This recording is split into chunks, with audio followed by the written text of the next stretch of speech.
This is Middlesex Moments. I'm Jonathan Daube, Interim President of Middlesex Community College, and my guest today is Amie Northam, and Amie is President of the Student Senate. She's important.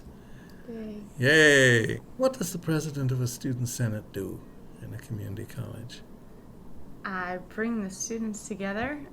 We have several spots, and you can be a student senator, you could be a club rep, and we plan events around campus to bring everybody together. And I should have mentioned you're also on the search committee for a new president, because I'm just interim. As soon as we find a new president, I'm back to retirement. You can stay, though. We like you. Well, thank you. I like you too. So, what made you decide to run for Student Senate in the first place? I like to be involved and know what's going on. Definitely in school, in the military. I don't like to be left out in left field. So, I started off being secretary and getting to know Student Senate a little bit, and then moved up into president. So, as we speak, how long have you been at Middlesex Community College? This is my 4th semester. Okay. So, you'll graduate when? June. Oh, you'll graduate in June Yes. this year, if I let you. I Yes. might decide to keep you around. We might like to have your tuition for another year. So, all kidding aside, where are you going after that? I'm going to go to Central. And do you know yet what you want to major in? I'm going to stick with criminal justice. Okay. So this is Middlesex Moments. My guest is Amie Northam. I'm Jonathan Daube, and we'll be back. This is Middlesex Moments. I'm Jonathan Daube, Interim President of Middlesex Community College, and my guest today is the President of the Student Senate, Amie Northam, and we've been talking about what presidents of student senates do. So let's go back to the beginning. Where did you go to high school? Where did you grow up? I went to Vinyl Tech in Middletown, and I took up computers, which I don't do very much with anymore. Why did you go to Vinyl Tech in the first place, rather than, the public I was high school? living in East Hampton, and there was a lot of negativity and drug use, and I didn't want to be around that. So I chose to go to Middletown. I did grow up in Middletown. I went back and forth from Middletown to East Hampton.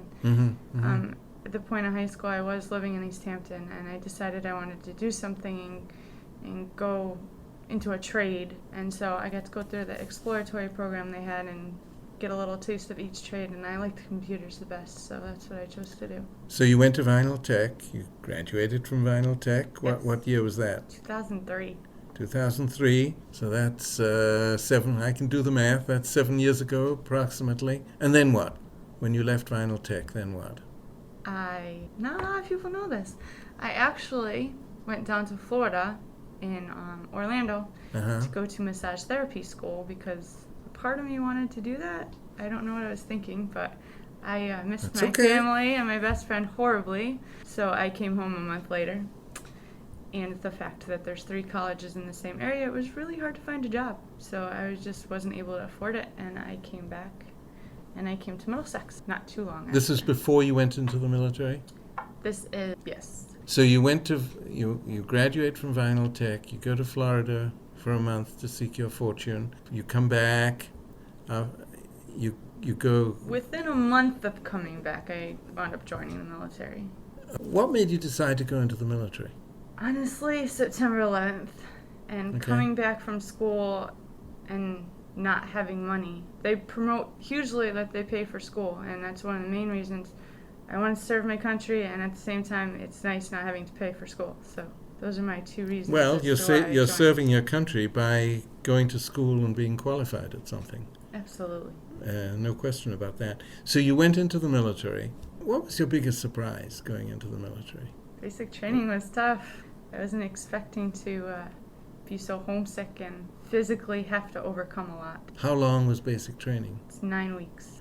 Are you glad now that you went through it? Yes, I would do it again. You would? I would.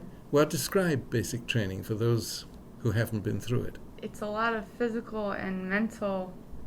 You're put through a lot, physically and mentally. The physical training that you do every day, not being able to talk to your loved ones other than letters, if you're lucky to get letters. Maybe When you say your phone. when you say you can't talk to your loved, you can't call them up in the evening.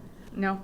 Every Sunday, if we were well behaved and we did what the drill sergeants wanted us to do, we were lucky if we got a 5-minute phone call. But sometimes it went without a phone call. Wow. So we depended on letters. Are you able to email? No. So these are handwritten letters? Yes. Oh, that's kind of old-fashioned. Yes. Then again, that was back in 2004. A lot has changed since then. Okay. Now, why did they not allow you to go to a computer and do an email? Probably just it being distracting. Yeah. We focused a lot on the training.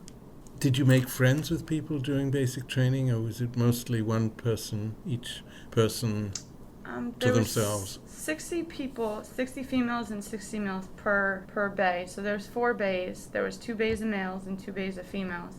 And you never could go anywhere by yourself. So you got what was called a battle buddy, which is someone of the same sex that always went everywhere with you. And mine was actually someone that I met on the way to basic training. We met up in MAPS in Massachusetts, which is where you leave from. And she's So where was this basic training? South Carolina. Okay. At Fort Jackson. Yeah. So we actually got to be really good friends, and we wound up being together, and I wouldn't have made it without her. Lots of tears. Now, do most people who go through basic training survive it, or do some people just leave in the middle and... There's a lot of people that leave for medical. Some people come up with crazy stories to leave. I mean, there's always a way out if you really don't want to do it. Yeah. But they push you to keep going. So at the end of basic training, then what? Did you come home for a while? Or? I did. I came home. I'm stationed in Groton. I'm in supply, and I love it. I do my 1 week in a month. I do 2 weeks in the summer, and I can come to school. It's awesome. How long have you been in the military then? Tomorrow will be 7 years. And you're still in it? Yes. And how long do you think you'll stay? I would like to stay for at least 20 years. So the basic training may have been tough, but it didn't put you off. No, I would do it again. Now that I understand why the drill sergeants act as they do. Why do they act as they do? Well, they play roles. There's a nice one. Each bay has 3 drill sergeants. So you have a nice one, you have one that's kind of nice and kind of mean, and then the other one's really mean. So that way you feel comfortable at least talking to 1 or 2 of them. But, in the end, our last week there, we got a little bit closer to them, and they explained to us why they have to be mean, and everything that they do only helps us. All the extra physical training that they make you do only helps you in the end when you have to take your physical training test. Were you physically fitter at the end of the 9 weeks than the beginning? Absolutely, because I am a horrible runner, and I passed without a problem. And you talked about the mental challenge. Say a bit more about that. It's just tough to be away from your family and your friends and not have them there to support you. I mean, they're at home supporting you, but not being able to talk to them as much as you wish you could, just to hear them and for them to keep telling you to keep going. That's the mental hardness. So describe a day in basic training. You get up at 4:30 in the morning. You're woken up at 4:30 in the morning. You have to get up, you have to get dressed, you have to do personal hygiene, everything has to be clean, and then you go downstairs for formation. At what time is that? Usually 5:15. Okay. It can vary. Yeah, so you go down to for formation and then you go to breakfast. Okay, is the food okay? It's decent. It's pretty good. Okay. But in basic training, sometimes you only have, 5-10 minutes to eat. Okay. Sometimes they play games with you and you can't have your feet touching the ground. But those are the tricks of basic training. It helps you in that. So now we're up to 6 o'clock in the morning probably? Yes. You've had breakfast. Day. Whatever training is planned for the day. We do rifle training. So if it was a rifle training day, we call it BRM. And you go out to the range and you're out at the range all day. And they feed you lunch out there, whether it be hot lunch if you're lucky, or an MRE, which is a meal ready to eat. It comes in a bag. It's got MRE, meal ready lots to eat. of Okay. interesting stuff in it, and yeah. And looking at you across the mic, it's not very interesting. no, they're not very tasteful. Yeah. And the day ends. The formal day ends when? Rifle training, your days are usually really late. On average, we're usually done by 8 o'clock at night. And then you have an hour for personal time, which is when you can write your letters, take a shower. There's 60 people in a bay, so you got an hour to get 60 people showered. You can't take showers in the morning, so that's the only time. And then lights out. Do you read the paper or watch television at all? I mean, do you know what's going on? There is no electronics allowed. So you're genuinely away from the world for 9 weeks? Yes. So if Egypt happened or something, you wouldn't know? No. Interesting. You learned about stuff in letters. And are most of the people your age young? Yes, there's a couple older people, but mostly between 17 and 25. Okay.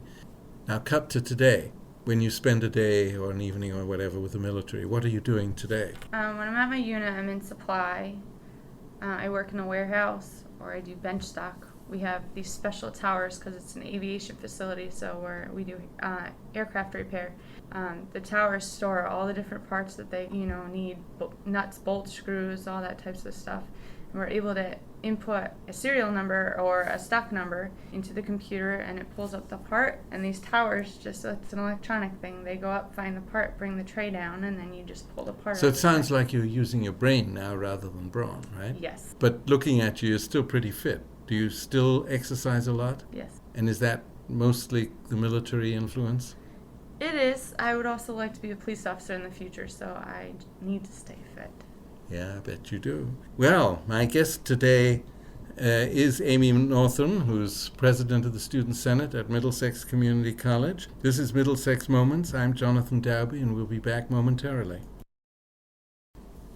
This is Middlesex Moments. I'm Jonathan Daube, interim president of Middlesex Community College, and my guest today is Amie Northam, who's president of the Student Senate, and has been talking with us about her military background. But I want to talk a bit about Middlesex Community College. Why did you come to Middlesex Community College rather than someplace else? It's convenient. I live 30 miles away, so the convenience... And do you run to work?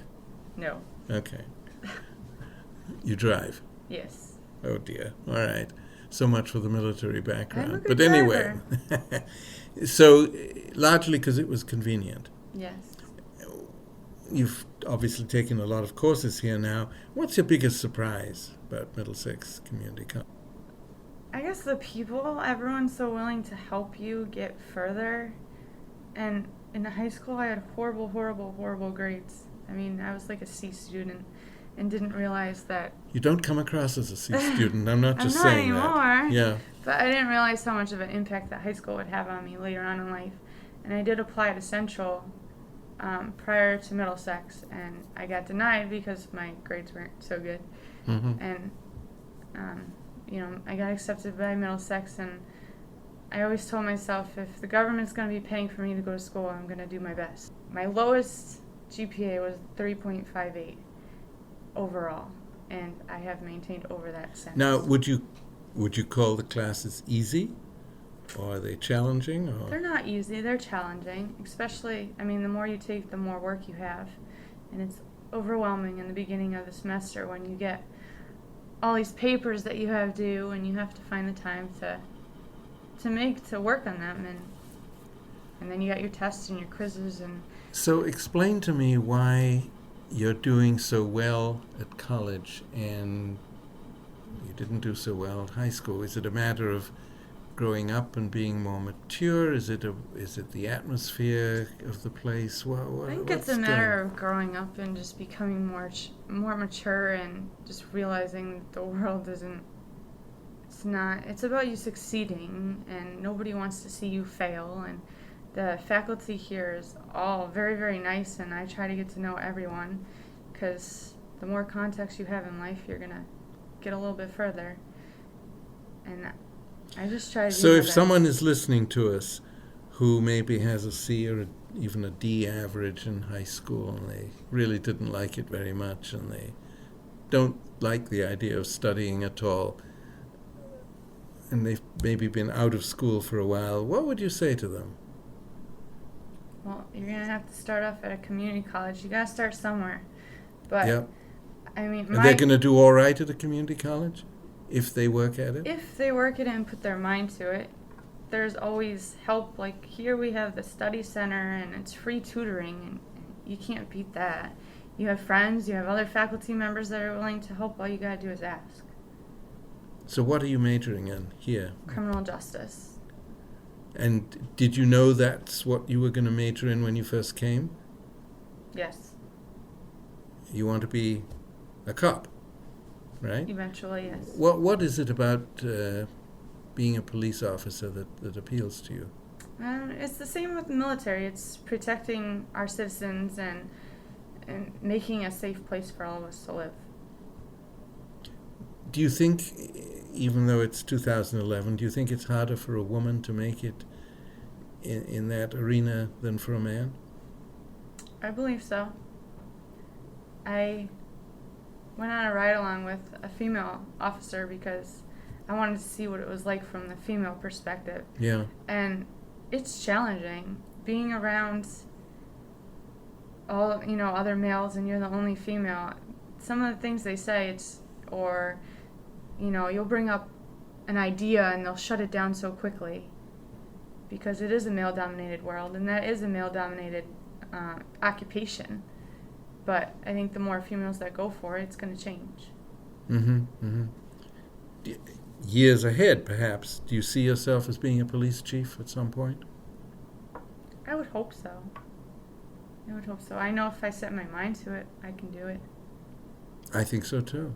So you finish, hopefully, at Middlesex, if I don't lose your grades, and then you go on to Central, maybe? Yes. What are you going to major in there? I'm going to stick with criminal justice. I think my ultimate job choice is becoming a police officer and making it to detective so that I can do crime scene investigation. I know CSI on TV is nothing like the real world, but it kind of shows what I want to do and what I want to work toward. What skills does a detective have to have? I mean, if I want to be a detective, what skills do I have to develop? Huge communication skills in writing and verbal. That's the biggest. When you say communication, you mean interviewing people who were or were not at the scene of the crime? Right. That kind of thing? Yeah. And a lot of documentation. When you're a detective, you're going to have to be writing a lot of reports out. Is that something you can learn, or is it something you just get instinctively? Some people have it instinctively, but most learn. So what are you learning to become, what skills are you learning to become a detective? Well, I took it upon myself to do a 2-week police academy in West Hartford. And wow, that taught me a lot about being a police officer, and I really want to do it. It just made me want it that much more. So what kinds of things did you learn? Well, we had death by PowerPoint for the first week or so, but I think that's everywhere you go. Yeah. We were given the opportunity to get tased if we wanted to get tased, so we knew what it felt like, which most police officers don't know because it wasn't required in the academy at first. It is now. But did you go through that experience? I did. What's it like? I mean, all kidding aside, it sounds pretty serious. It's interesting. I mean, we did sign waivers in the beginning, letting them know that, we wanted to do it. It wasn't something we were being pressured into, and it's interesting. I think that if... Okay, but describe of course it's interesting. I'm interested. What does it feels like? What does it feel like physically? It's hard to describe it. It's almost like if you were to have a jackhammer, almost like that drilling through your body. And how long does it last? It lasts 5 seconds. It's a very long 5 seconds, but it lasts 5 seconds.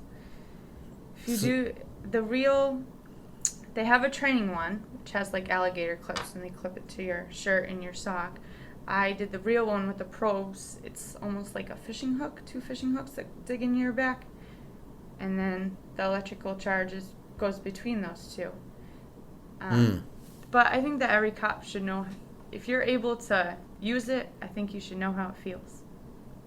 Is that now compulsory when they train police officers? It is. It is required in the police academy. That seems reasonable. Now, after the 5 seconds are over, do you still feel anything, or is it just mental? It completely releases, and I think it's just a little bit of shock, like what just happened to me. And I suppose the theory is that if you've experienced it yourself, you'll be a little more cautious using it in the real world when perhaps you have to. I think that you can try to simmer down a situation before having to use it. I think that's the last resort. So what kind of situations might you use a taser in?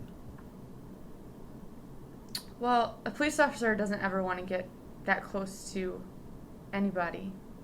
You always want to be standing with your weapon away from them, but you want to be standing to the side, that way you're not a full target.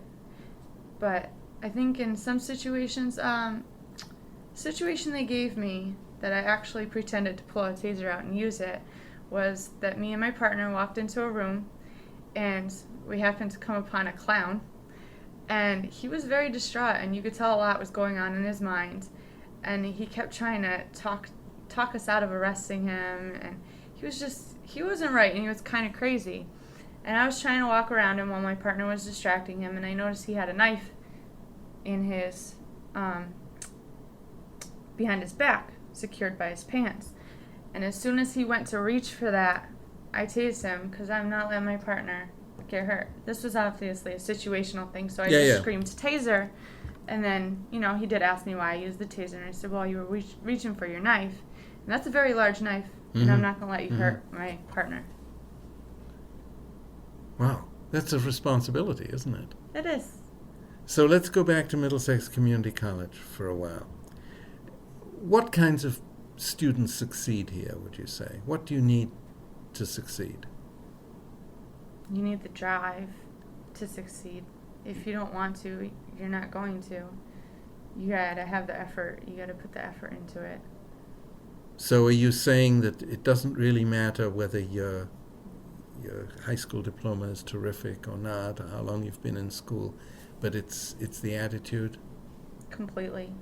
Because I did horrible, and now I'm doing amazing. So anyone who's listening, if they think their English skills or their math skills are poor, are you saying that doesn't matter, but their drive does? That doesn't matter at all. When I started here, I started with the lowest classes that don't necessarily give you credits, but they help build you up for the classes that do, and they helped me, and now I'm much further. So have you actually seen with your own eyes people who came with minimal skills but had the drive and did fine? Yes. And have you seen the reverse, people who maybe had the skills but didn't really want to do the work, and so Absolutely. They're not doing so well? And you see it. You see them slacking off. You see them not coming to class, trying to get the notes because they weren't there. Well, why should I give you notes if you weren't in class? If you're not willing to try and show the initiative, why? Yep. Why should someone help you out? Obviously, I agree with you, and I've met, just as you have, met students. Just one last question before we go. You're on the search committee for a new president. You're reviewing resumes, and you'll be interviewing people soon. What kind of person are you looking for? Someone like you. Oh, come on. No, I did not, to our listeners, I did President, not pay her to say that. President Nieves was very good, and you are awesome as well. And now, forget the personality, what kind of person are you looking for? What skills, if you will, are you looking for?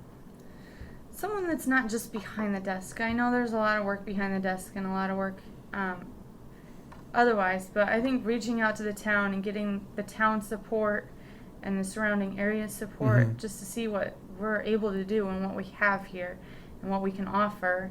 And so if I come back 20 years from now, are you going to be on the faculty of a college, do you think? Teaching criminal justice, maybe? Maybe. How about that? I can be a Dr. Jetmore.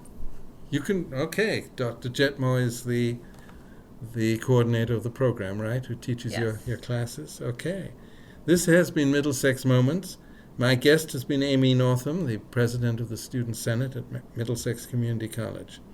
Take a look at our website, mxcc.comnet, 2 M's, comnet.edu, I'm Jonathan Daube, Interim President of Middlesex Community College. Have a good day.